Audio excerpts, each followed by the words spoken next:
A recent Quebec case has sparked debate about where transgender inmates should serve their time, in men's prisons or women's prisons. It's an issue that evokes strong emotions. Everyone, including the worst murderer out there, has charter rights. Les femmes au Leclerc ont soulevé des peurs ou des craintes face à la clientèle trans ayant encore des organes sexuels masculins.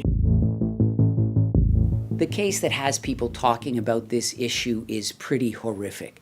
Levana Ballouz is a transgender woman convicted of murdering her partner and their 2 young children. The judge in the case described Ballouz as sadistic, dangerous, and manipulative.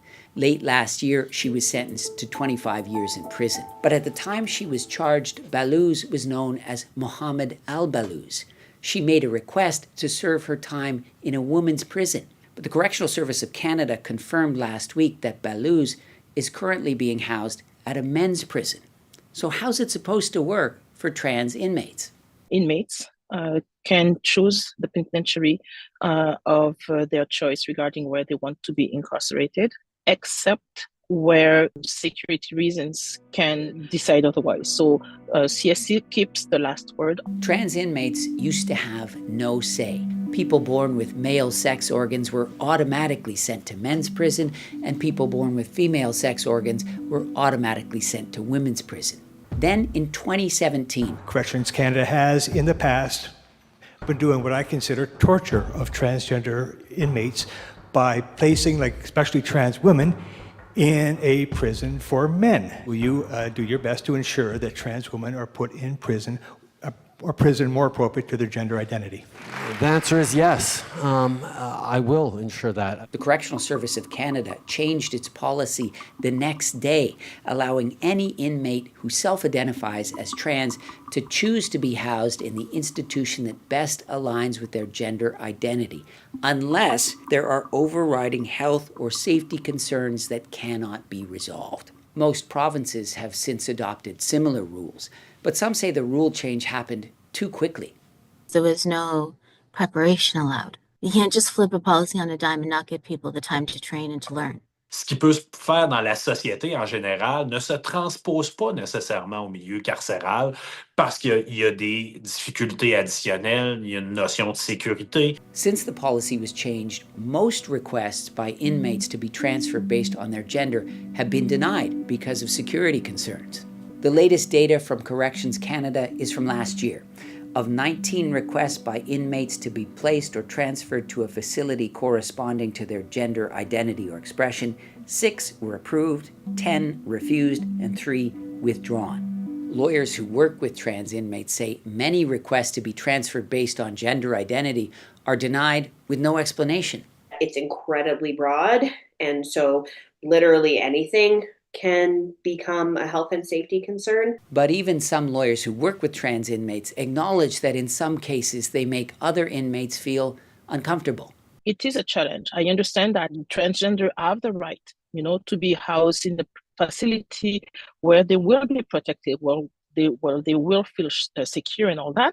But I also understand the fact that some women do not want to be housed with people that could be hurting for them. People who work with trans inmates argue that prisons are inherently violent places and that it's unfair to single out the small percentage of inmates who are trans as somehow posing a greater threat. No matter how violent a cis female offender is, they get to go to a women's institution, and there's never a question about whether they might be violent toward their fellow inmates. Trans activists say if there are security concerns for any inmate, it's up to the Correctional Service of Canada to manage them while respecting human rights. Safety concerns do not trump charter rights, and safety concerns need to adapt themselves around the charter. Others say the current rule is too permissive. They argue that allowing trans inmates to self-identify and request where they can serve time can lead to manipulation of the system and intimidation of other inmates and staff.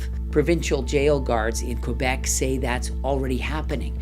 For example, when corrections officers strip search trans inmates. On en a vu là, au Leclerc cet été où des personnes incarcérées se permettaient certains commentaires envers les agentes en leur mentionnant ben, c'est pas si pire que ça de me voir nu, tu vois, ça te dérange pas de voir mes organes, t'aimes ça, voir mes organes. Levana Ballouz was incarcerated at Leclerc during her trial.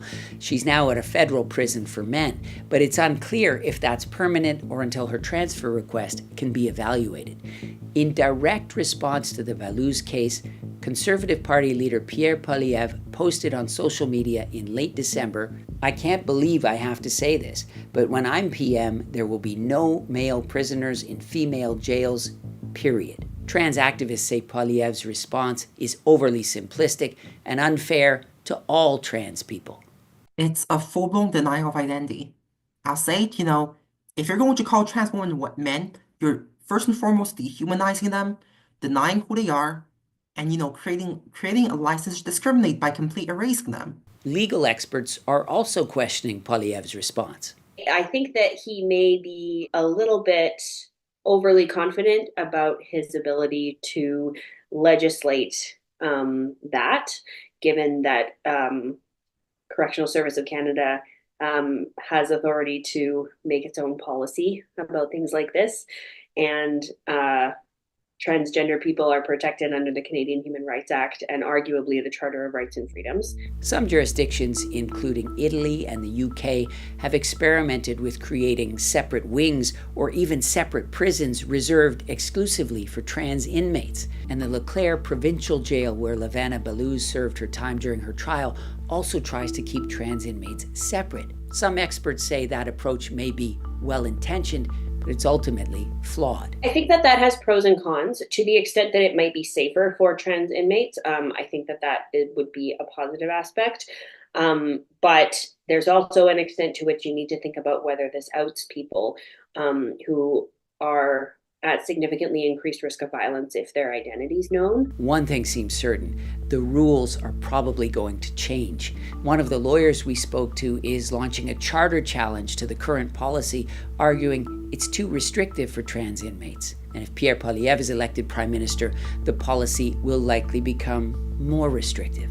We got to do better for everyone. We cannot just pretend that, human rights are for some. And hopefully with this, I really hope that people will start to further acknowledge the fact that it's important that everyone's human rights be respected.